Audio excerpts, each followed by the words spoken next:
बदलते भारत की शान।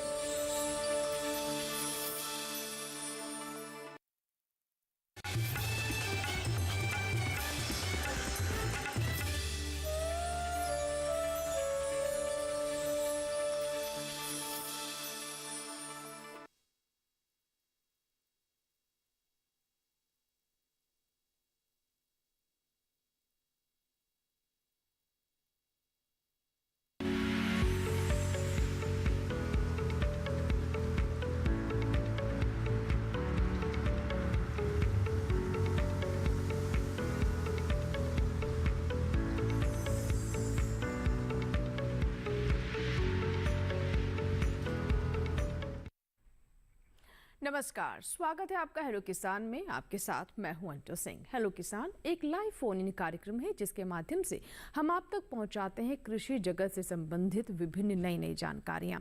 हम ऐसे विषय आपके लिए लेकर आते हैं जिनसे जुड़े हुए सवाल आप हम तक पहुंचा सकते हैं और विषय विशेषज्ञ हमारे साथ स्टूडियो में उपस्थित रहते हैं जो कि आपकी समस्याओं का समाधान करते हैं, वो भी लाइव। आज किन विषय पर हम चर्चा करेंगे और साथ ही लेंगे अपने दर्शकों किसानों के सवाल। आइए नजर डालते हैं हेलो किसान के आज के विषय पर। आज का हमारा पहला विषय मोटे अनाज का खाद्य प्रसंस्करण और साथ ही बात होगी गोभी वर्गीय सब्जियों की खेती की। मोटे अनाज का प्रसंस्करण हो या फिर गोभी वर्गीय सब्जियों की खेती की बात हो, कोई भी सवाल अगर आपके मन में है, कोई समस्या आप फेस कर रहे हैं तो भी आप हमें कॉल कर सकते हैं। 2 टोल फ्री नंबर आप नोट कर लें, टोल फ्री यानी इन पर आपका कोई शुल्क नहीं लगेगा। नंबर है 1800-113060। दूसरा नंबर नोट कर ले 1800-113061। टोल फ्री एक बार फिर से आपको बता दें कि आपका कोई शुल्क नहीं लगेगा। इसके साथ ही आप हमें व्हाट्सएप से भी अपने सवाल पहुंचा सकते हैं 8800520717। तो व्हाट्सएप भी करें, चाहे तो आप हमें टोल फ्री नंबर पर भी कॉल कर सकते हैं। और एक और आसान तरीका है हमारा ईमेल पता। आप हमारा ईमेल पता नोट कर ले hellokisan2015@gmail.com, यानी अपने सवाल आप हमें ईमेल भी कर सकते हैं। कुछ बातों का ध्यान रखें दर्शन, जब भी हमें कॉल करें या फिर अपने सवाल हमें व्हाट्सएप और ईमेल के माध्यम से पहुंचाएं, कॉल करते वक्त नेटवर्क क्षेत्र में रहें। ऐसी जगह से कॉल करें जहां से हम आपको स्पष्ट रूप से सुन सकें। अपनी बात कम शब्दों में कहने का प्रयास करें और जब भी आप कॉल करें अपने क्षेत्र, अपने ज़िले के बारे में अपने नाम के साथ ज़रूर जानकारी दें। और इन बातों का ध्यान अपनी ईमेल या व्हाट्सएप सवाल में भी रखें, यानी अपना नाम, अपने ज़िले का नाम और सवाल को स्पष्ट रूप से हम तक पहुँचाने का प्रयास करें ताकि सही जवाब हम आप तक पहुँचा सकें। और आज के विषय पर चर्चा के लिए और साथ ही आप दर्शकों के सवालों के जवाब देने के लिए हमारे साथ 2 खास मेहमान स्टूडियो में हैं, विषय विशेषज्ञ हैं। आइए उनसे आपकी मुलाकात करवा देते हैं। हमारे साथ हैं डॉक्टर चमनदीप कौर जी हैं। मैम, स्वागत है आपका कार्यक्रम में। आप वैज्ञानिक है कृषि विज्ञान केंद्र सवाई माधोपुर राजस्थान से, और आप मोटे अनाज के खाद्य प्रसंस्करण पर विस्तार से जानकारी देंगी। नई तकनीक का कैसे इसमें इस्तेमाल किया जा रहा है, मोटे अनाज का प्रसंस्करण कर कैसे इसका मूल्य संवर्धन किया जा सकता है और किसान अपनी आय में वृद्धि कर सकते हैं। इसके साथ ही युवाओं को भी मोटे अनाज के प्रसंस्करण से कृषि स्टार्टअप के माध्यम से रोजगार मिल सकता है, यानी कई नए अवसर भी इस क्षेत्र में पैदा हो रहे हैं। इन पर हम विस्तृत जानकारी लेंगे और अगर आपके कोई सवाल है तो आप ज़रूर हमें फ़ोन करें। हमारे दूसरे मेहमान हैं डॉक्टर श्रवण सिंह। आप वरिष्ठ वैज्ञानिक हैं साकीय विज्ञान संभाग IARI पूसा नई दिल्ली से। सर, आपका भी स्वागत है। गोभी वर्गीय सब्जियों की खेती की बात करेंगे। कौन कौन सी सब्जियां हैं मुख्य रूप से जो कि गोभी वर्गीय सब्जियां कहलाती हैं, इनकी खेती किस प्रकार से करें, कौन सी अच्छी किस्में हैं जिनका इस्तेमाल किया जा सकता है, खेत की तैयारी कैसे करें, कीट और बीमारियों का प्रबंधन कैसे कर सकते हैं, कौन से समेकित तरीके हैं जिनका इस्तेमाल हमारे किसान कर अच्छी फसल प्राप्त कर सकते हैं। तो इन तमाम बिंदुओं पर हम चर्चा करेंगे और साथ ही आपके सवाल भी लेंगे। तो चलिए बातचीत की शुरुआत करते हैं। और सबसे पहले चमनदीप जी, मैं आपसे जानना चाहूँगी, जब हम खाद्य प्रसंस्करण की बात करते हैं तो ये तो काफ़ी समय से होता आ रहा है, लेकिन मोटे अनाज के प्रसंस्करण पर आप काफ़ी ज़्यादा यहाँ पर फोकस किया जा रहा है, क्योंकि मोटा अनाज स्वास्थ्य के लिए भी काफ़ी लाभकारी है। और हम देख रहे हैं कि जिस तरीके से जलवायु परिवर्तन हो रही है, किसानों को भी काफ़ी प्रोत्साहित किया जा रहा है कि मोटे अनाज की खेती की ओर वो रुख करें। ऐसे में खाद्य प्रसंस्करण, मूल्य संवर्धन मोटे अनाज में कितना महत्वपूर्ण है?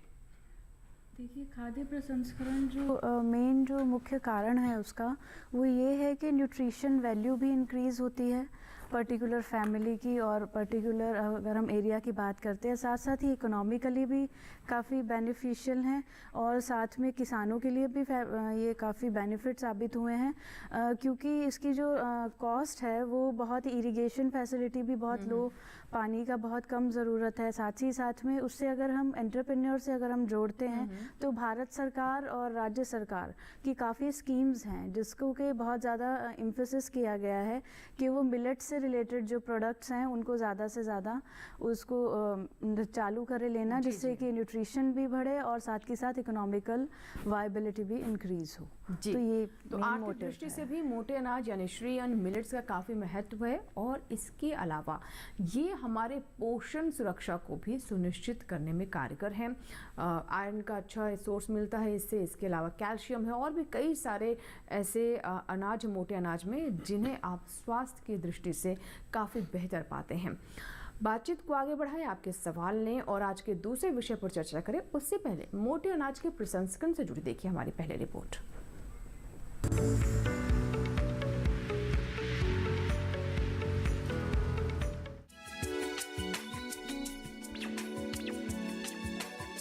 देश में मुख्य रूप से आंध्र प्रदेश, छत्तीसगढ़, गुजरात, हरियाणा, झारखंड, कर्नाटक, केरल, मध्य प्रदेश और महाराष्ट्र में मोटे अनाजों की खेती की जाती है।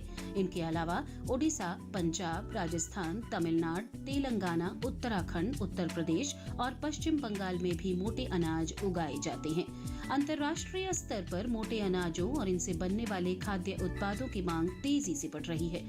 ऐसे में सरकार भी मोटे अनाजों की खेती, इसके प्रसंस्करण और मूल्य संवर्धन पर जोर दे रही है, जिससे किसानों की आमदनी भी बढ़ रही है। बता दें कि मोटे अनाजों में बाजरा, ज्वार, रागी, कांगनी, कोदो, कुटकी, चीना, सावा, ब्राउन टॉप मिलेट, टेफ मिलेट और फेलियो मिलेट आते हैं।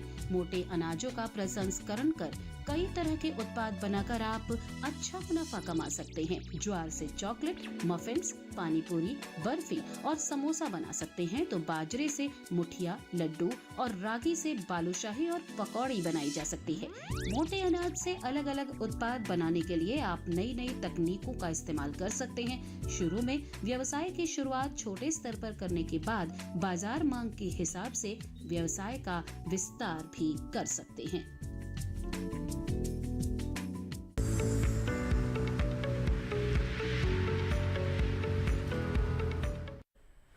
तो देखा आपने कि कैसे मोटे अनाज के बाजार विस्तार को भी हम देख पा रहे हैं और इससे किसानों को सीधा लाभ हो रहा है। आइए बात करते हैं आज के दूसरे विषय पर, जो है गोभी वर्गीय सब्जियों की खेती से जुड़ा हुआ। तो सर, मैं आपसे जानना चाहूँगी डॉक्टर श्रवण सिंह, गोभी वर्गीय सब्जियां क्यों हमारे लिए महत्वपूर्ण है और मुख्य रूप से कौन कौन सी सब्जियां हैं जो गोभी वर्गीय सब्जियों की श्रेणी में आती हैं?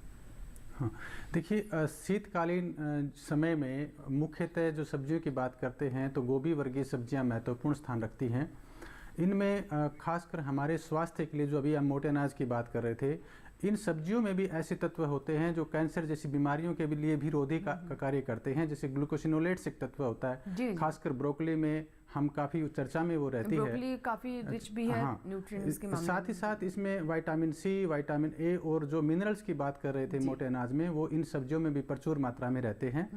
खास देखें कौन कौन सी सब्जियां हैं इनमें, तो हमारे देश में फूल गोभी और पत्ता गोभी दो मुख्य गोभी वर्गीय सब्जियों में आती हैं, लेकिन साथ ही साथ ब्रोकली है, नोलखोल है जिसको गांठ गोभी भी कहते हैं, ब्रुसेल्स स्प्राउट जो बड़े अच्छे ऊंचे मार्केटों में, बाजारों में ये बिकती है तो अच्छी कीमतों पे बिकती है। ऐसी नई फसलें भी जुड़ गई हैं। साथ ही साथ गृह वाटिकाओं में आजकल केल का प्रचलन भी बढ़ रहा है, क्योंकि इसमें ग्लूकोसिनोलेट्स तो होते ही हैं, साथ ही साथ अच्छे अच्छे मिनरल्स और जो विटामिन्स की बात करते हैं वो भी प्रचुर मात्रा में मिलते हैं। और जो डाइटरी फाइबर है जो हमारी जो डाइजेस्टिव सिस्टम के लिए अच्छा रहता है, वो भी प्रचुर मात्रा में रहता है। तो इसलिए कम अवधि की फसलें हैं जो किसानों को फ़ायदा देती हैं और अच्छे पोषण में भरपूर हैं, इसलिए खाने वालों को भी फ़ायदा देती हैं। तो ये शीतकालीन समय में बहुत अच्छी सब्जियां हैं जिनको किसान भाई लगा सकते हैं और अच्छा मुनाफा भी कमा सकते हैं स्वास्थ्य के साथ साथ। जी बिल्कुल। तो देखिए, ये गोभी वर्गीय सब्जियां हैं जिनके बारे में अभी हमने श्रवण जी से जाना। और गोभी वर्गीय सब्जियों की खासियत ये भी है कि हमारी घरेलू खपत इसकी काफ़ी ज़्यादा है। साल में आप कई समय इसकी खेती कर सकते हैं, लेकिन अभी हम बात कर रहे हैं शीतकालीन गोभियों की। और ऐसे में कौन कौन सी सब्जियां, किस प्रकार से आप इनकी खेती करें, कैसे इनके अच्छे उत्पादन को सुनिश्चित करें, किस प्रकार से खेत की तैयारी करें, तमाम बातें हम आप तक पहुंचाएंगे। बातचीत की शुरुआत करें गोभी से जुड़े हुए विषय पर, उससे पहले देखिए रिपोर्ट।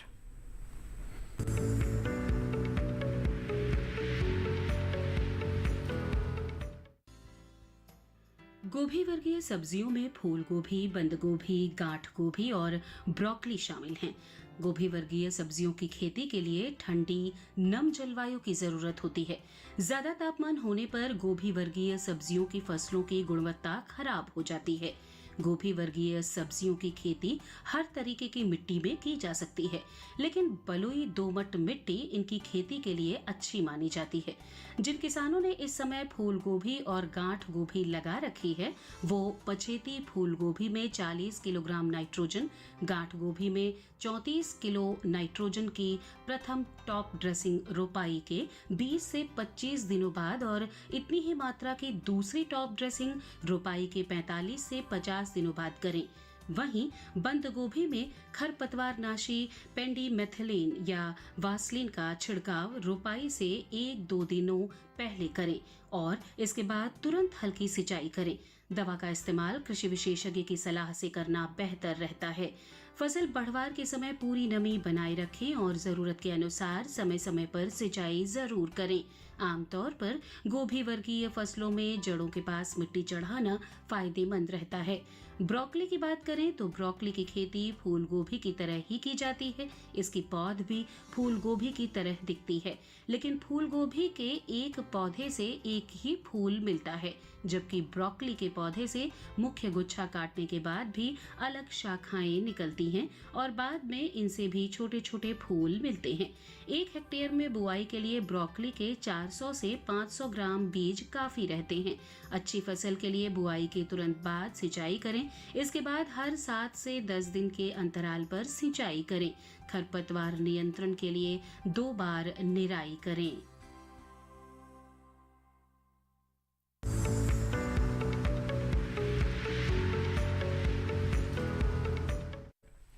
तो ये थी गोभी वर्गीय सब्जियों से जुड़ी हमारी रिपोर्ट, जिसमें हमने आपको ये भी बताया कि खरपतवार नियंत्रण भी इसमें बहुत महत्वपूर्ण है, क्योंकि मुख्य फसल से ये खरपतवार प्रतिस्पर्धा करने लगते हैं और तमाम पोषक तत्व चूस जाते हैं। इसलिए कोई भी फसल हो, खासतौर पर अगर हम सब्जियों की बात करें तो उनमें विशेष ध्यान रखने की आवश्यकता होती है। आइए अब आपकी कॉल्स लेने का हम सिलसिला शुरू करते हैं। अगर आपको कोई भी सवाल है तो आप हमें ईमेल करें, व्हाट्सएप करें या फिर ईमेल कर भी अपने सवाल हम तक पहुँचा सकते हैं।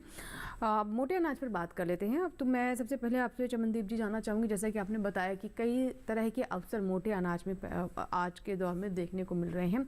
अब प्रसंस्करण की हम बात करते हैं तो मोटे अनाज में प्रसंस्करण काफ़ी महत्वपूर्ण भी है, क्योंकि जैसे हम पारंपरिक तौर पर अभी गेहूँ, चना ये और चावल, धान जो है वो तो हम इस्तेमाल करते ही हैं, जिसका प्रसंस्करण काफ़ी बेहतर है। लेकिन मोटे अनाज को और सरल, सुगम बनाने के लिए बहुत तरह के प्रयास किए जा रहे हैं। इसके बारे में क्या बताना चाहेंगे? जी देखिए, जो हम प्रसंस्करण की अगर बात करते हैं तो हम डे टू डे लाइफ के अंदर गेहूं है या उनसे जुड़े और हम राइस का उपयोग करते हैं। बल्कि हम न्यूट्रिशनल लेवल अगर हम कंपेयर किया जाए तो जो बाजरा है, रागी है, कुट्टू है या इनसे जुड़े जितने भी जो श्री अन्न कहलाए जाते हैं, उनके अंदर बहुत अच्छा न्यूट्रिटिव वैल्यू है और फाइब्रस वैल्यू है। और इसके साथ साथ अगर हम बात करें हेल्थ से रिलेटेड भी, तो हमारा डाइजेस्टिव सिस्टम जो है वो भी बहुत अच्छा रहता है। उसके साथ साथ हम डाइजेशन के साथ साथ हमें वेट लॉस अगर करना है तो भी हम मिलेट्स और उसके प्रोडक्ट्स का यूज़ करें, जैसे बिस्किट्स हैं, केक्स हैं, बेकरीज़ हैं। और उसके साथ साथ हम आजकल जो मफ़िन्स काफ़ी ट्रेंड में आ रहे हैं, या जिनको लिटिल केक भी बोला जाता है, पार्टी केक्स भी बोला जाता है, उनका अगर हम यूज़ करते हैं।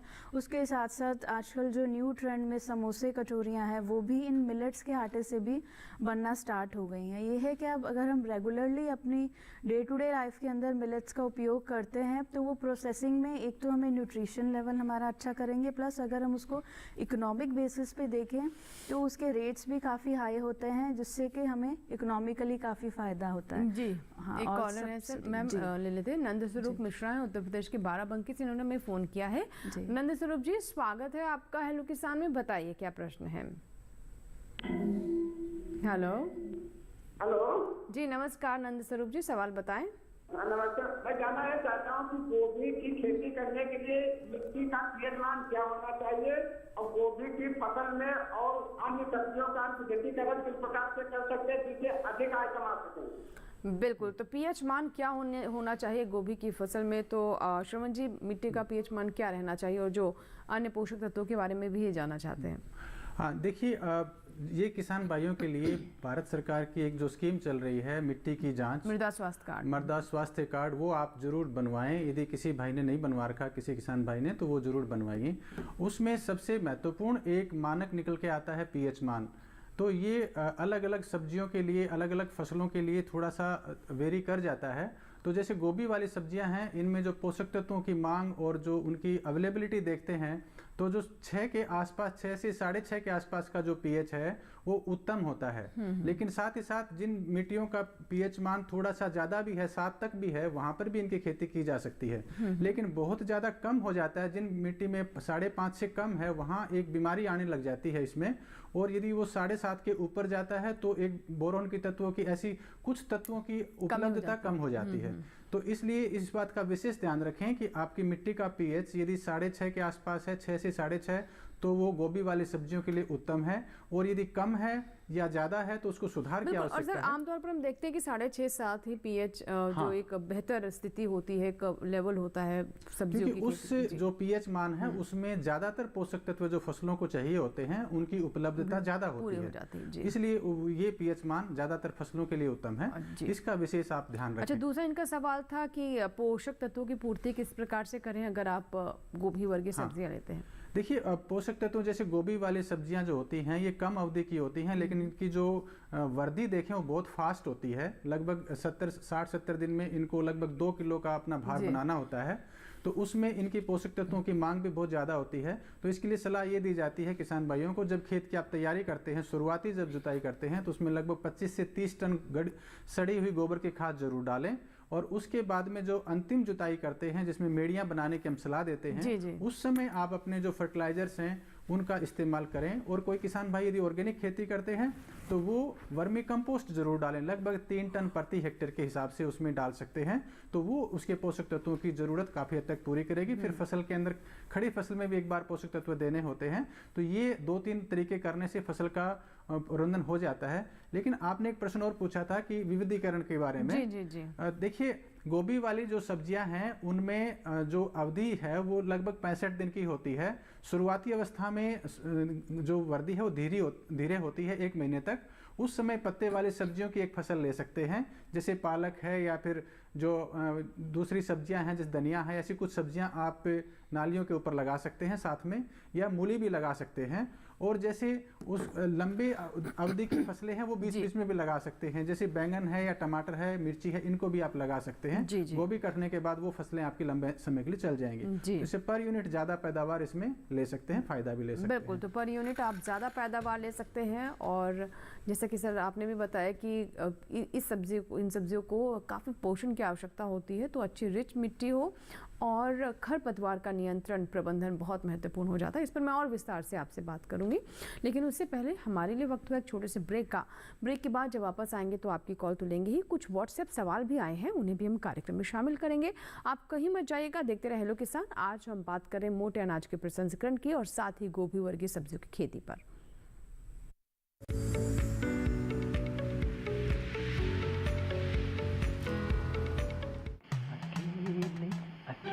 अरे वाह भैया, अकेले अकेले। अरे तू भी ले, पर खाएगा कैसे? मैं ऑर्गेनिक खेती की बात कर रहा रे बेटे। अकेले अकेले खेती कब तक करेगा? मतलब गांव में 20-25 किसानों का समूह बना के पंजीकरण करवा ले, फिर सरकारी ट्रेनिंग भी मिलेगी और मुफ्त जैविक बीज खाद भी। फिर पीजीएस ऑर्गेनिक की सरकारी मोहर के साथ तेरी उपज आकर्षक पैक में पहुंचेगी बड़े बाजार तक। अच्छा? हाँ। अरे भाई, कहाँ चल दिया? सबको साथ लाने, आमदनी बढ़ाने। तो किसान भाई समझ गए ना? साथ मिलकर ऑर्गेनिक खेती कीजिए, अपनी परंपरा को आगे बढ़ाइए, ज्यादा मुनाफा कमाइए। माटी से प्रेम की परंपरा है परंपरागत खेती।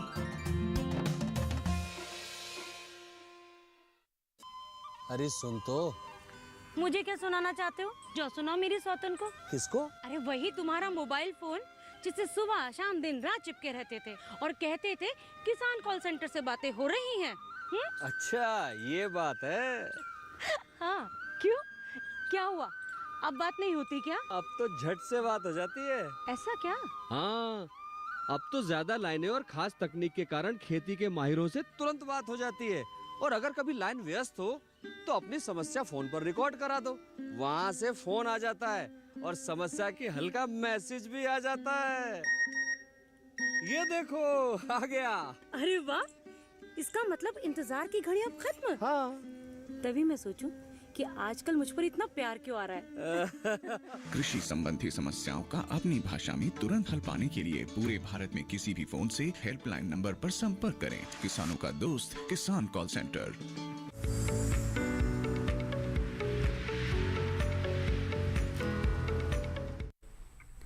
ब्रेक के बाद एक बार फिर आपका स्वागत है। आप देख रहे हैं हमारा लाइव फोन इन कार्यक्रम हेलो किसान। अगर आप अभी अभी हमारे साथ जुड़ रहे हैं कार्यक्रम में तो आज के विषय आपके लिए दोहरा देते हैं। आज हम बात कर रहे हैं मोटे अनाज मिलेट यानी श्री अन्न के प्रसंस्करण की और साथ ही जानकारी दे रहे हैं गोभी वर्गीय सब्जियों की खेती के बारे में भी।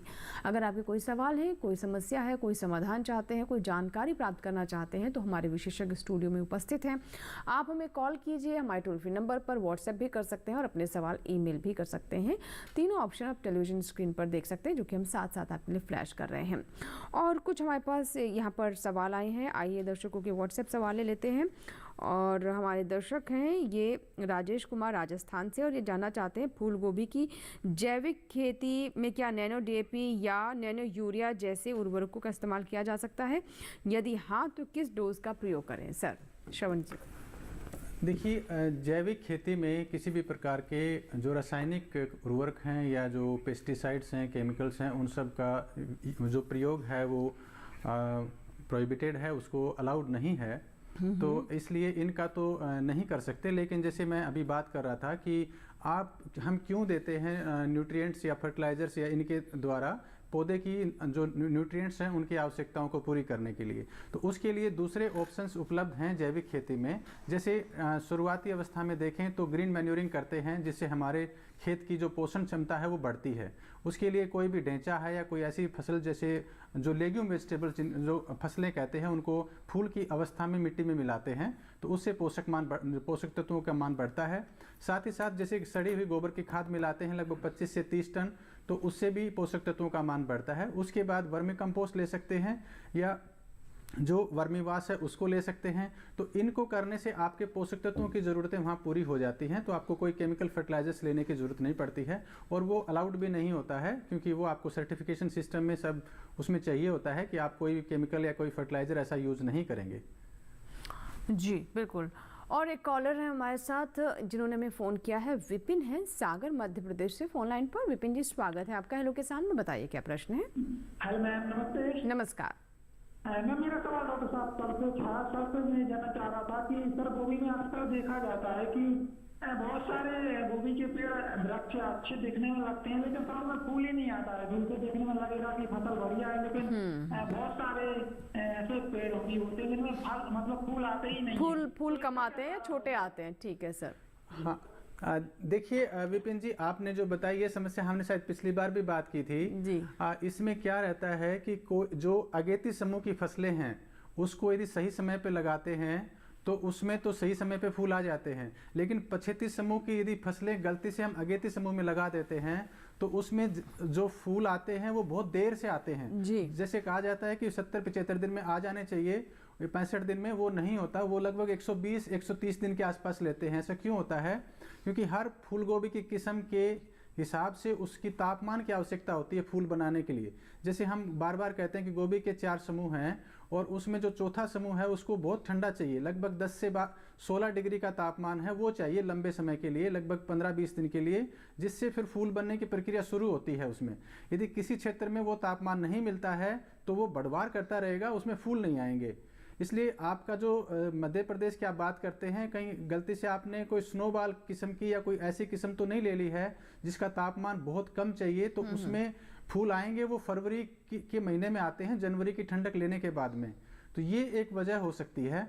हाँ, यदि बीच बीच में कहीं कहीं, जैसे कई किसान क्या करते हैं, घने पौध लगा देते हैं, घना खेत लगा देते हैं, उसमें कुछ पौधे बीच बीच में रह जाते हैं जिनमें फूल नहीं बनते हैं, तो वो सघनता की वजह से होता है, पोषक तत्व पूरे नहीं मिलते, उसमें बढ़वार लंबी हो जाती है, उसमें फूल नहीं बनते। ये 2 वजह होती हैं। आप किस्म का चुनाव सही करें। किसान भाई जब भी किसी बीज वाले से बीज लेते हैं, उसका प्रमाणित बिल लें, और प्रमाणित बीज है इस बात का उससे बिल जरूर लें, और साथ ये भी पूछें, खासकर गोभी जैसी फसलों में जो तापमान से सहनशील, मतलब सहनशील हैं, कि ये अभी बुआई का समय है या नहीं। यदि इतना भी पूछ लेते हैं तो ऐसी समस्याओं से बच जाते हैं। कई बार किसानों के फूल नहीं बनते हैं, या कई बार किसानों के छोटी सी गोभी बनती है और उसमें रेशे आ जाते हैं। ये सब समस्याएं गलत किस्म के चुनाव की वजह से होता है जी। तो यानी श्रवण जी, जैसे कि आप बता रहे हैं, तो हो सकता है बीज से बीज की दूरी, पौध से पौध की दूरी जो होती है, या फिर ज़्यादा सघन आपको बिजाई नहीं करनी है। ये भी एक वजह है जिसके चलते कई बार आपको उस तरह के परिणाम नहीं मिलते हैं, या फिर वैसी फसल आपको प्राप्त नहीं होती, जिसके बारे में भी श्रवण जी ने यहाँ पर जानकारी दी। सर, कुछ और भी कहना चाहते हैं?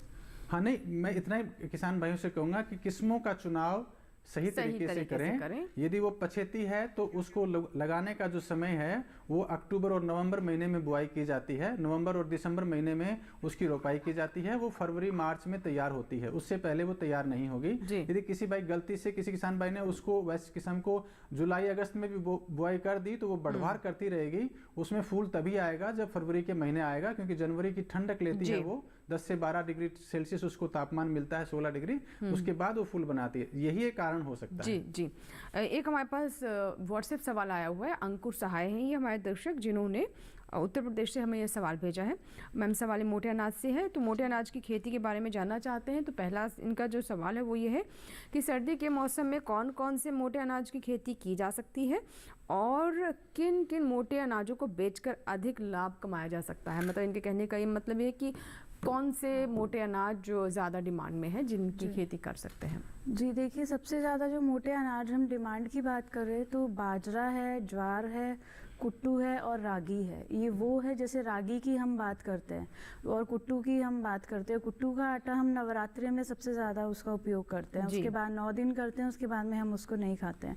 बट अगर हम न्यूट्रिशन लेवल की बात करें तो वही बात है, वो बहुत अच्छा होता है। उसके साथ हम बाजरा ज्वार की बात करें, ये सबसे ज़्यादा पॉपुलर हैं, इनकी रोटियाँ भी बहुत अच्छे से बनती हैं।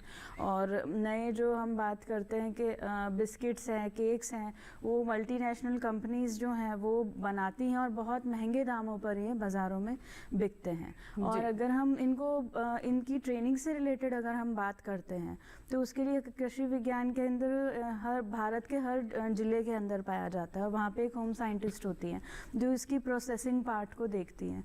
तो आप वहाँ पर जाकर के ट्रेनिंग भी ले सकते हैं और ज़्यादा से ज़्यादा जो श्री अन्न मिलेट्स हैं, ज्वार, बाजरा, रागी हैं या कुट्टू हैं, इन सब का आप उपयोग कर सकते हैं। जी, एक सवाल आया है, हमारे दर्शक हैं नईमुद्दीन झांसी से, जिन्होंने हमें सवाल भेजा है। स्वागत है। आप क्या सवाल है सर आपका? हेलो, नमस्कार मैम। नमस्कार सर, सवाल बताइए। जी, निवेदन ये है जी कि गोभी वर्गी सब्जी के लिए 25 से 30 टन गोबर, सड़ी हुई गोबर, 25 से 30 टन सड़ी हुई गोबर डालने का खेत में सुझाव दे रहे हैं सर। तो इतना 25-30 टन का मतलब है 250 क्विंटल या 300 क्विंटल। इतना गोबर का कोई प्राप्त करने का विकल्प है क्या, कोई रास्ता है क्या सर? क्योंकि 250 क्विंटल 300 क्विंटल गोबर प्राप्त करना एक बहुत बड़ी काम है। तो इसका ये नहीं तो 25-30 टन होगा ही नहीं जब तक 250 क्विंटल या 300 क्विंटल हम गोबर नहीं लाएंगे, तो 25-30 टन नहीं निकलेगा, क्योंकि एक टन में 1000 किलो होता है। तो 25 टन का मतलब है 25,000 किलो, 25,000 किलो का मतलब 250 क्विंटल और 300 क्विंटल। तो इतना गोबर तो नहीं मिल पाएगा। कोई रास्ता हो तो बता दें तो बड़ी मेहरबानी। धन्यवाद।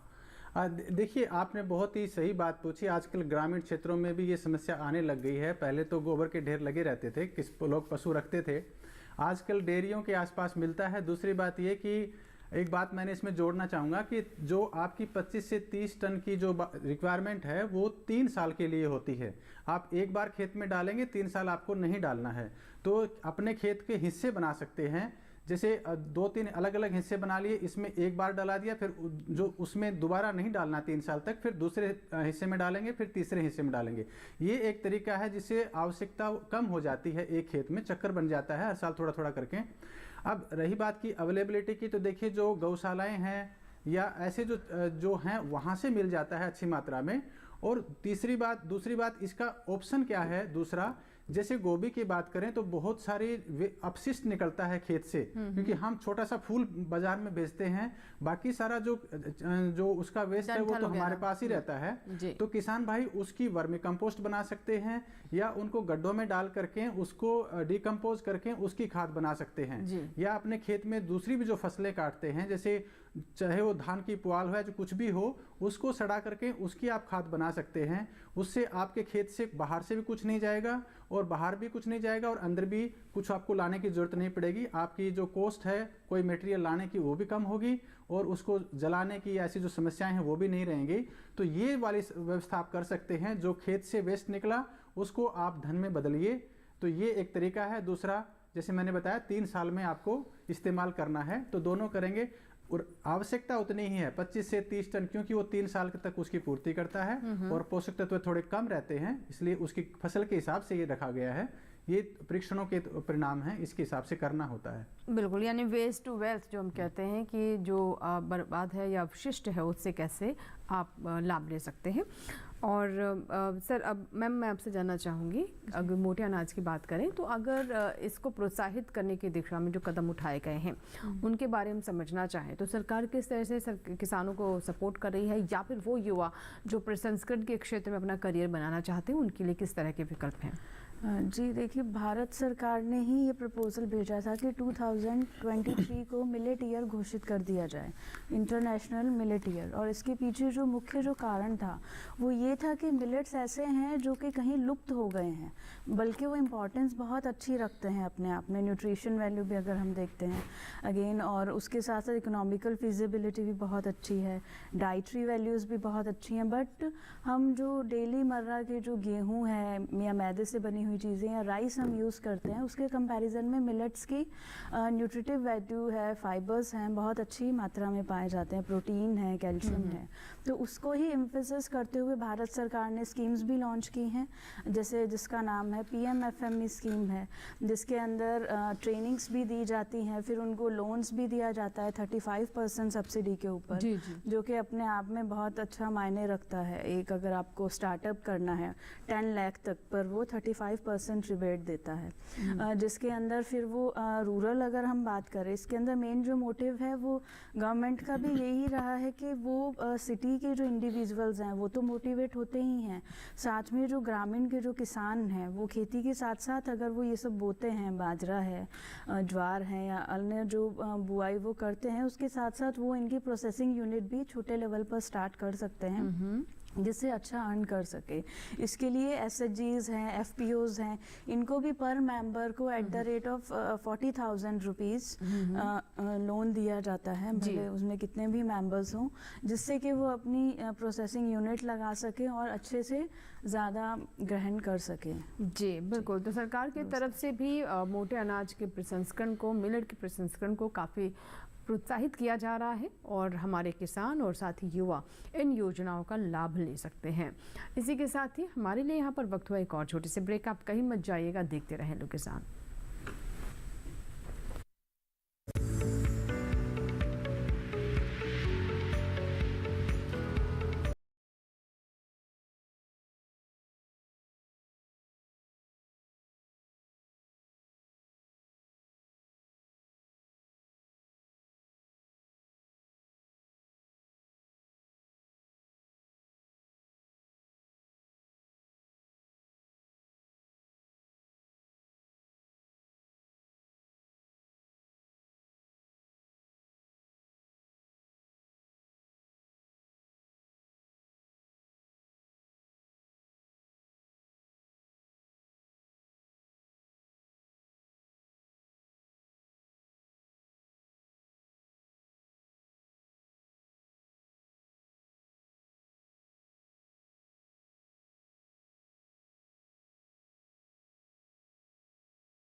देखिए अपने फोन इन कार्यक्रम स्वस्थ किसान में हर शनिवार शाम 6 से 7 बजे सिर्फ डीडी किसान पर।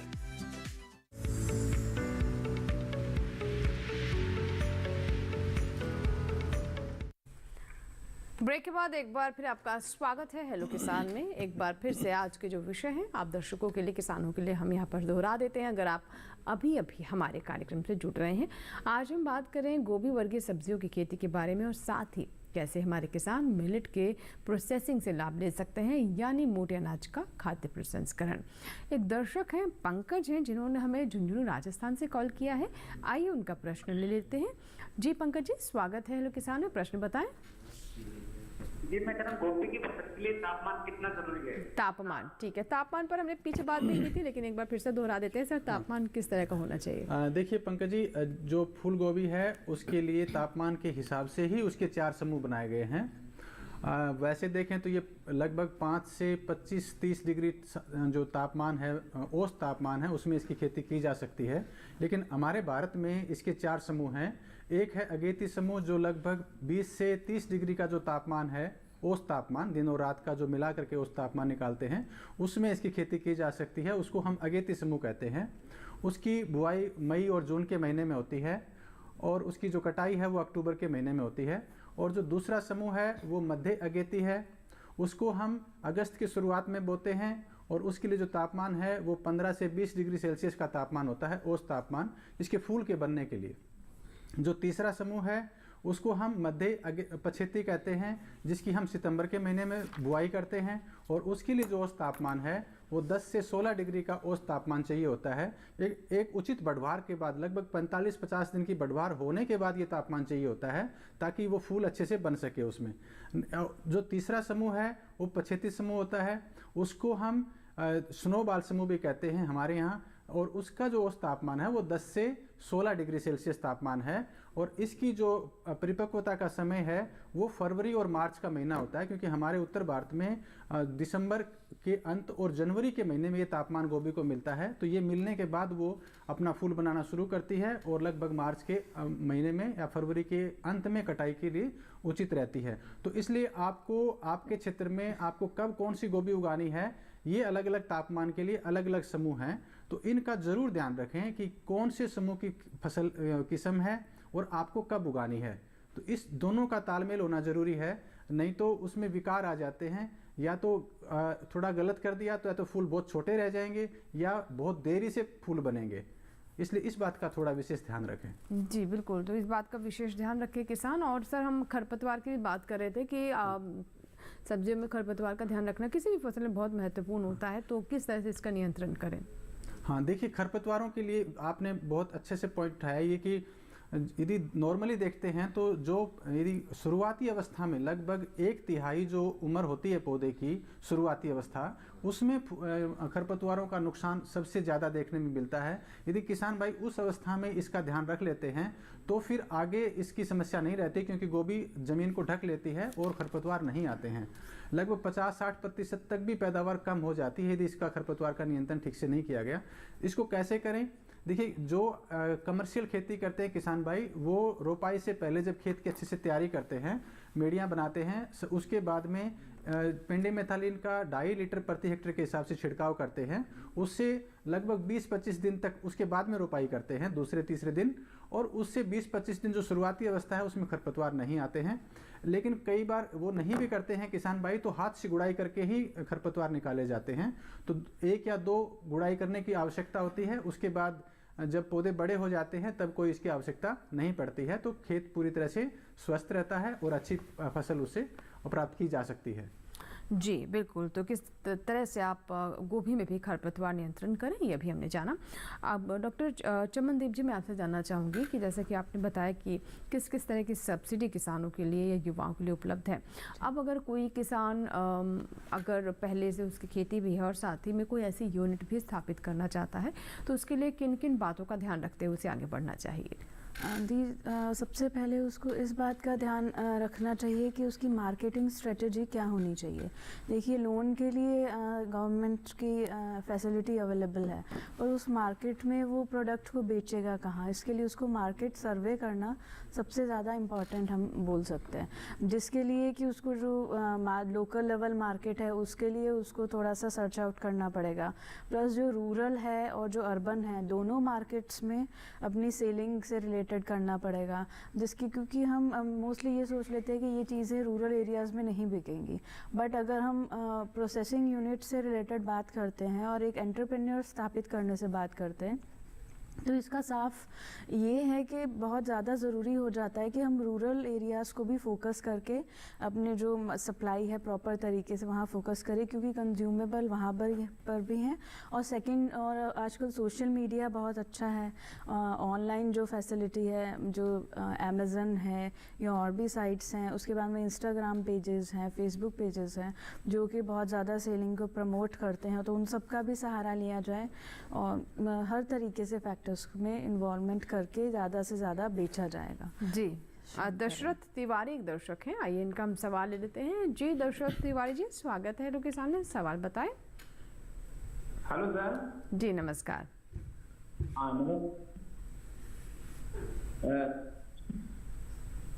जी सवाल बताएं।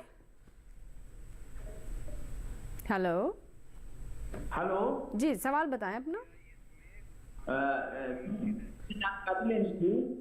बताइए क्या जानकारी चाहिए आपको। क्या अभी फूल गोभी का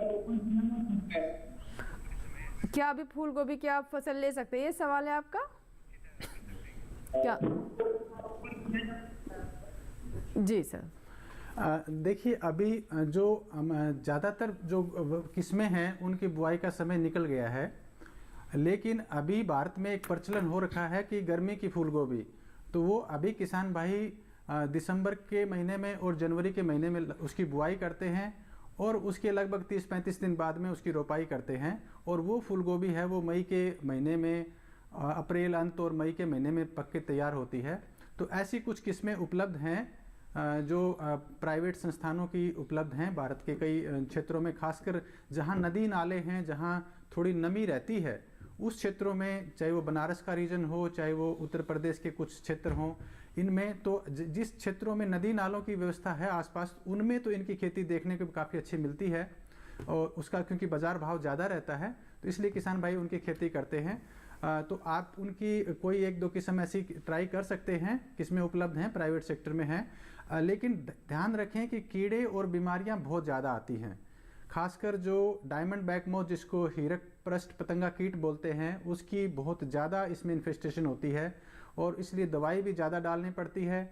और साथ ही साथ बीमारियां जैसे स्क्लेरोसिनिया की बीमारी होती है, फ्यूजेरियम विल्ट होती है, वो भी ज़्यादा इस समय आती हैं, तो उनके लिए फंजीसाइड्स का भी इस्तेमाल ज़्यादा करना पड़ता है। तो यदि आप अपने खेत में कोई नदी के पास है या पानी की उत्तम व्यवस्था है, तो आप इस फसल के लिए जा सकते हैं थोड़े क्षेत्र में पहले, उसके बाद थोड़ा सा ज़्यादा क्षेत्र कर सकते हैं। लेकिन इस बात का भी ध्यान रखें कि दवाई का और उनका भी खर्चा ज़्यादा आता है, तो कर सकते हैं। कुछ किस्में हैं हमारे सरकारी संस्थान में तो अभी नहीं है जो मई के महीने में पकती हैं, लेकिन प्राइवेट संस्थानों की कुछ किस्में उपलब्ध हैं। जी, एक दर्शक हैं हमारे जिन्होंने हमें व्हाट्सएप सवाल भेजा है, उपासना है मेरठ उत्तर प्रदेश से। ये जानना चाहते हैं कि रागी का किस प्रकार से प्रसंस्करण किया जा सकता है और इसके क्या क्या उत्पाद बन सकते हैं। देखिए, रागी है ये भी सबसे पहले हमको कुकिंग और बेकरी की अगर हम बात करते हैं तो ये कंसेप्ट क्लियर होना बहुत ज़्यादा ज़रूरी है कि हम आटा कोई भी हम उपयोग में ले सकते हैं, भले हम गेहूँ का लें, भले हम सूजी लें, ज्वार का लें, बाजरे का लें, या भले से हम रागी का लें। उसको हम रोटी बनाने में यूज़ कर सकते हैं, एज सिमिलर एज केक बनाने में, मफ़िन्स बनाने में, बिस्किट्स बनाने में और मठरी बनाने में। और भी प्रोसेसिंग यूनिट की अगर हम बात करते हैं तो ये एंटरप्रेन्योर से रिलेटेड काफ़ी अच्छा डेवलपमेंट है और हम पापड़ बनाने में भी इन सब चीज़ों का यूज़ कर सकते हैं। इवन सिर्फ आपको आटा ही प्लेस करना पड़ेगा, आप कोई भी खाद्य पदार्थ जो हैं वो आप इसके थ्रू बना सकते हैं। आप चॉकलेट बार्स का भी इवन बना सकते हैं इसके थ्रू, और चॉकलेट्स की अगर हम बात करें तो साथ साथ टॉफ़ीज़ का भी आप बना सकते हैं, क्योंकि ऐसी बहुत से ऑलरेडी प्रोसेसिंग यूनिट्स हैं, एस्टेब्लिश हो चुकी हैं जी जी सब, जो बहुत अच्छे तरीके से सक्सेसफुली चल रही हैं जी। एक और सवाल मैं मिलेट से जुड़ा हुआ ही है, तो ये भी ले लेते हैं। बाजरे को रिफाइन करने के बाद उसके उत्पाद बाजार में कैसे बेचे? अनीता है कोलकाता पश्चिम बंगाल से। जी देखिए, बाजरे के आप प्रोडक्ट्स बना लेती हैं, है ना। बाजरे के प्रोडक्ट्स बनाने के बाद में आप उसको मार्केट में अगर आप बेचना की बात करते हैं तो वही सिंपल से जो मार्केटिंग जो स्ट्रेटजीज़ हैं रिफाइनमेंट की, देखिए इस बाजरे के आटे को रिफाइन करने की इतनी ज़रूरत नहीं होती है, क्योंकि ये अपने आप में काफ़ी न्यूट्रिशियस है। आप उसको पिसवा लेते हैं और उसको आप यूज़ करते हैं प्रोडक्ट्स बनाने के लिए, तो वो बन जाते हैं, और अच्छी पैकिंग करके आप उसको मार्केट स्ट्रेटजी जो अभी हमने आपको बताई है, ऑनलाइन प्लेटफॉर्म्स भी हैं, आप उन सब का यूज़ करें और आराम से आपके प्रोडक्ट सेलिंग होंगे। जी बिल्कुल। सर अब हम गोभी वर्गीय सब्जियों पर आते हैं, तो अब बात कर लेते हैं पोषण की। तो पोषण में किन किन बातों का ध्यान रखना चाहिए? जो फसल के पोषण के बारे में जो हमने बात की, जैसे कि उचित खाद और उर्वरकों का प्रबंध जरूरी है। जैविक खेती करते हैं तो उनकी जगह दूसरे हमें सोर्सेस पौधों को देने होंगे, ताकि पौधों को तो जितने पोषक तत्व चाहिए उतने मिल सकें, नहीं तो उनकी जो आकार है वो छोटा रहेगा और गुणवत्ता भी कम रहेगी। इस बात का विशेष ध्यान रखें। तो इसके लिए गोबर की खाद या फिर नाइट्रोजन, इन सब का तो विशेष करें ही। साथ ही साथ देखा गया है कि जो बोरोन की कमी इन फसलों में ज़्यादा देखने को मिलती है, जिसकी वजह से फूल के ऊपर हल्के काले काले दाने भी कभी कभी दिखाई देते हैं। इसके लिए, और कभी जब फूल बड़ी आकार का हो जाता है तो बीच में से उसको जब थोड़ी दरार दिखती है और जब खोलते हैं तो पूरा अंदर से खोखला दिखता है तना उसका। इसके लिए हमें बोरोन के लिए बोरेक्स की देने की आवश्यकता है। यदि हमने ज़मीन तैयारी के समय 1 से 1.5 किलो ज़रूर उसमें छिड़काव करके, जैसे जो दूसरे पोषक तत्व देते हैं उनके साथ दे सकते हैं। और यदि आप 10 किलो प्रति हेक्टेयर किसी दूसरी फसल के लिए दे रखा है तो 3 साल तक आपको देने की ज़रूरत नहीं है। नहीं तो स्पेशली गोभी की बात करें तो 1 से 1.5 किलो ज़रूर दें। साथ ही साथ यदि किसी किसान भाई ने वो नहीं दिया है और उसकी फसल खड़ी है तो उसमें 0.3% का इसमें छिड़काव ज़रूर करें। लगभग 3 ग्राम 1 लीटर पानी के अंदर मिला घोल बना करके उसका छिड़काव करें, तो उससे भी ये समस्या नहीं आती है और फसल की गुणवत्ता अच्छी रहती है। इस बात का थोड़ा विशेष ध्यान रखें। जी, एक हमारे साथ दर्शक हैं फोन लाइन पर, आइए उनका हम सवाल लेते हैं। भूपेंद्र सिंह है जिन्होंने रानीखेत से सवाल किया है, फोन लाइन पर हमारे साथ जुड़े हुए हैं। जी भूपेंद्र जी, बताइए क्या सवाल है। जी मैम नमस्कार। नमस्कार। ग्राम देवती पोस्ट सर, क्या रानीखेत से बोल रहा हूँ। जी जी सर मैं उत्तराखंड का रहने वाला हूँ। हमारे वहाँ जो है झंगोरा छावा काफी मात्रा में होता है ना, हम उसको जो है चावल के रूप में उपयोग करते हैं। क्या तब इसको हम अन्य रूप में भी ला सकते हैं? क्या इसकी रोटी भी खा सकते हैं? जी, एक बार फिर से सवाल बताइए सर अपना, ठीक से सवाल समझ नहीं पाए हमारे गेस्ट। हेलो, मेरा सवाल है कि मैं उत्तराखंड का रहने वाला हूँ। हमारे वहाँ जो है झंगोरा छावा काफी मात्रा में सामा, ठीक है। तो उसके क्या क्या उत्पादन जो है चावल के रूप में उपयोग में लाते हैं, क्या हम इसको अन्य में भी ला सकते हैं? ठीक है, हम समझ गए मैम। क्या क्या बना सकते हैं सावा से? जी, सावा से भी आप काफ़ी चीज़ें बना सकते हैं। देखिए, जब हम प्रोसेसिंग यूनिट की बात करते हैं, हम एंटरप्रेन्योर की बात करते हैं, तो पेरिशेबल होनी चाहिए चीज़ें, मतलब जो लंबे समय तक चल सके। जैसे हम बाजरा, थोड़ा जो सावक है उसका जो आप चावल बना सकते हैं, उससे जो टिक्की बना सकते हैं, मतलब उसका जो रेडी टू ईट हम जिस तरीके से बोलते हैं उस तरीके से आप उसका यूज़ नहीं कर पाएंगे। बट हाँ, अगर आप 1 या 2 दिन तक अगर आप रख सके सामक की चीज़ों को, उस तरीके से आप रेस्टोरेंट या उस अकॉर्डिंग आप उसकी रेसिपीज़ को कर सकते हैं। बट सामक को अगर हम बोलें कि उसके बिस्किट्स या केक बना करके हम करें तो उसके वो नहीं कर पाएंगे आप सामक के लिए। जी जी बिल्कुल जी। तो ये भी आपको ध्यान रखना है कि कौन से मिलेट से किस तरह के उत्पाद आप बना सकते हैं। फिलहाल इसी के साथ ही हमारे लिए वक्त हुआ है एक और छोटे से ब्रेक का।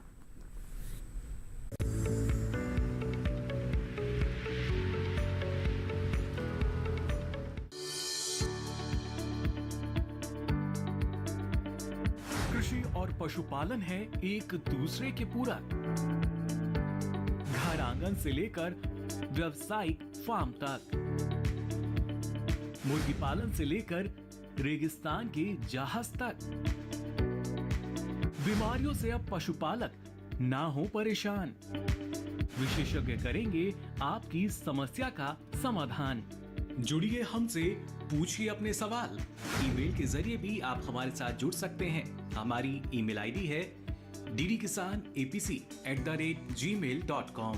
हमारे टोल फ्री नंबर हैं 1800-113060 और 1800-113061। देखिए अपना पशु चिकित्सक हर रविवार शाम 6:30 बजे दूरदर्शन किसान चैनल पर।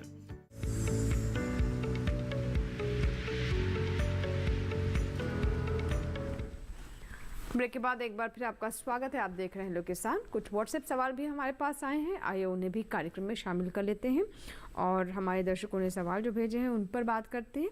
हमारे एक दर्शक हैं वीरेंद्र हैं जो कि बिहार से हमें देख रहे हैं। ये जानना चाहते हैं बाजरे की क्या चॉकलेट बन सकती है, उसमें मिलाकर क्या बिस्कुट भी बनाया जा सकता है? जी हाँ, बिल्कुल। आप बाजरे की चॉकलेट्स भी बना सकते हैं और बहुत अच्छे उसके अंदर बार बन सकते हैं। ड्राई फ्रूट्स भी आप इंक्लूड कर सकते हैं या नारियल का भी आप कर सकते हैं। चॉकलेट बार्स, टॉफ़ीज़, सब कुछ आप बना करके, और इसकी ड्यूरेबिलिटी अबाउट 1 ईयर होती है। और बिस्किट्स का भी आप उसमें उपयोग कर सकते हैं। मोस्ट प्रोबेबली 12 मंथ्स बहुत अच्छे से कैरी करते हैं बाजरे के प्रोडक्ट्स, क्योंकि बहुत से SHGs हैं हमारे कृषि विज्ञान केंद्र सवाई माधोपुर के अंडर में जो इसके ऊपर कार्य करते हैं और महिलाएं बनाती हैं और अपनी अर्निंग करती हैं। तो बिल्कुल आप चॉकलेट्स, बिस्किट्स जो आप चाहें, ड्यूरेबल हैं और काफ़ी पेरिशेबल हैं। जी बिल्कुल बिल्कुल। अब बात कर लेते हैं सर गोभी पर। तो हम कीट और बीमारियों का प्रबंधन किस प्रकार से करें ये भी बताएं, क्योंकि गोभी में हमने देखा खासतौर पर फूल गोभी में कीटों का काफ़ी प्रकोप रहता है। हाँ, देखिए गोभी वर्गीय सब्जियों में एक तो अभी जो आने वाला समय है, आजकल थोड़ी कम कीड़े बीमारियां हैं ठंड की वजह से, लेकिन जैसे ही फरवरी का महीना आएगा, जनवरी अंत और फरवरी, उस समय डायमंड बैक मोथ, जिसको हीर पतंगा कीट बोलते हैं, जो पत्तों पर हल्का खुरचन करके उसमें छेद करता है और पूरे पत्ते को छलनी कर देता है, वो एक बहुत मुख्य कीड़ा है। साथ ही साथ वो फूल के अंदर भी घुस जाता है, तो उससे उसकी जो गुणवत्ता है वो बाजार में वो, और खासकर घरों में उसकी जो स्वीकार्यता है वो बिल्कुल ख़त्म कर देता है फसल की। तो इसके लिए शुरुआती अवस्था में तो ट्रैप्स लगाने जरूरी हैं। जनवरी के महीने में ही ट्रैप्स लगा दें, तो उससे आपको पता रहेगा कि कीड़े कितने आ रहे हैं, स्प्रे करना है या नहीं करना है। साथ ही साथ हम सलाह देते हैं कि जो गोभी लगा रखी है उसमें हर 25-26 कतार में सरसों की जरूर रोपाई करें। उससे क्या होगा कि जो कीड़े हैं सरसों में आएंगे, क्योंकि सरसों उनको ज़्यादा पसंद है, उसमें ऐसे तत्व होते हैं जिससे कीड़े उसकी तरफ ज़्यादा आकर्षित होते हैं। उस पर आप स्प्रे कर सकते हैं, आपकी फसल सेफ रहेगी। साथ ही साथ यदि कीड़े आ भी जाते हैं तो उसके लिए जो स्पाइनोसाइड 3 मिलीलीटर प्रति 10 लीटर के हिसाब से, या फिर जो इंडोक्सीकार्ब है 1 मिलीलीटर प्रति लीटर के हिसाब से इसका छिड़काव किसान भाई कर सकते हैं। 1 या 2 छिड़काव करने से आपकी फसल सुरक्षित रहेगी। कोई भी जो फसल में कीड़े हैं उसको फूल आने के बाद स्प्रे नहीं करना है, उसके बाद स्प्रे करने से कोई फायदा नहीं होगा, उससे पहले ही करें। यदि बीमारियों की बात करें तो अभी जो आने वाला समय है इसमें एक तो डाउनी मिल्ड्यू की आने की संभावना है, जिसमें पौधे के पत्ते के नीचे की तरफ सफेद चूर्ण सा दिखाई देगा। तो इसके लिए किसान भाई एक तो ऐसे पत्तों को खेत से बाहर निकालें, उससे प्रभाव कम होगा। और साथ ही साथ यदि आप कर सकते हैं तो 1-2 स्प्रे यदि आप कर दें, जैसे रिडोमिल का है उसका स्प्रे कर सकते हैं 2 ग्राम प्रति लीटर के हिसाब से, तो उससे ये समस्या थोड़ी कम हो जाती है। इसका विशेष ध्यान रखें। और एक काला सड़न आता है जो मार्च के महीने में आएगा, खासकर पहाड़ी क्षेत्रों में, तो उसके लिए अभी से खेत को साफ सुथरा रखें, क्योंकि वो खेत से ही ज़्यादा फैलता है एक दूसरे पौधे से। उसको साफ सफाई करें। और जैसे थोड़ा फसल जब 40-45 दिन की हो जाती है तो उसमें ब्लाइटोक्स का स्प्रे कर सकते हैं, कॉपर ऑक्सीक्लोराइड का जो स्प्रे करते हैं 2 ग्राम प्रति लीटर के हिसाब से। और स्ट्रिप्टोसाइक्लिन एक दवाई आती है, उसका भी यदि आप मिला लेते हैं 200 लीटर में 40 ग्राम, तो वो और 2 ग्राम प्रति लीटर के हिसाब से जो कॉपर ऑक्सीक्लोराइड है, इन दोनों का मिला के छिड़काव करते हैं तो वो समस्या भी रुक जाती है। जी जी बिल्कुल। अब एक मैम हमारे पास व्हाट्सएप सवाल और आया है मिलेट से जुड़ा हुआ, ये भी हम ले लेते हैं। कृषि विज्ञान केंद्र से क्या प्रशिक्षण प्राप्त करने के लिए क्या कोई योग्यता होती है? हमारे दर्शक हैं विद्या देहरादून उत्तराखंड से, यानी केवीके से ये ट्रेनिंग लेना चाहते हैं, तो क्या उसके लिए कोई मिनिमम एलिजिबिलिटी या कोई और ज़रूरत है इसके लिए? जी देखिए, मेन जो प्रोसेसिंग वैल्यू एडिशन की अगर हम बात करते हैं तो आजकल गवर्नमेंट भी काफ़ी एम्फेसिस कर रही है और कृषि विज्ञान केंद्र भी, क्योंकि देखिए किसानों के पास ज़मीनें तो हैं, वो खेती तो वो ऑलरेडी कर ही रहे हैं नो डाउट, बट उसके साथ साथ वो अलाइड कौन सा करके जागरूक हो सकते हैं, इसके लिए कृषि विज्ञान केंद्र फ्री ऑफ कॉस्ट जो है ट्रेनिंग्स देता है। कोई उसमें कोई पैसा नहीं लगता है किसी भी तरीके का। आप 4 डेज़ है या 7 डेज़ की आप ट्रेनिंग अटेंड करें, जिसके लिए एजुकेशन मोस्टली जो है 8वीं पढ़ा मांगा जाता है लेडीज़ में भी, और जेंट्स के अंदर 12th पढ़े हुए, और जिससे वो थोड़ा सा नॉमिनल एंटरप्रेन्योर है तो हिसाब कर सके अकाउंटिंग, उस चीज़ को फोकस करते हुए। बाकी कोई फ़ी नहीं है और हर डिस्ट्रिक्ट में आपको ये ट्रेनिंग अवेलेबल। बिल्कुल, तो ये बात हुई कि कैसे ट्रेनिंग ले सकते हैं अगर आप मिलेट्स का प्रसंस्करण करना चाहते हैं। बहुत बहुत शुक्रिया डॉक्टर श्रवण आपका भी, और मैम आपका भी, आप स्टूडियो में आए और दोनों विषय से जुड़े हुए इतने महत्वपूर्ण आपने जानकारियाँ दी। आशा करते हैं कि हमारे दर्शकों को अवश्य इससे लाभ होगा। तो इसी के साथ ही आज के हेलो किसान में फिलहाल इतना ही, लेकिन अगले अंक का विषय क्या है आइए डालते हैं उस पर नजर।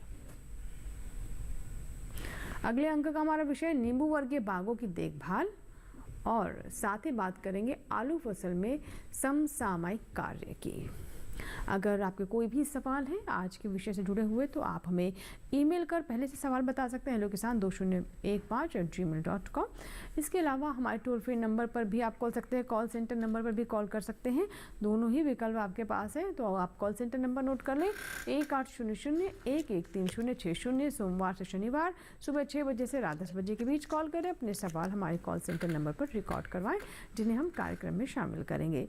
आप इस QR कोड को स्कैन करके हमारे YouTube चैनल से भी जुड़ सकते हैं। DD किसान की YouTube चैनल पर भी हेलो किसान देख सकते हैं लाइव भी, और हमारे अन्य कार्यक्रम भी यहाँ आपके लिए उपलब्ध हैं। इसी के साथ यहाँ आपसे इजाज़त लेंगे, लेकिन आप बने रहें दूरदर्शन किसान के साथ। नमस्कार।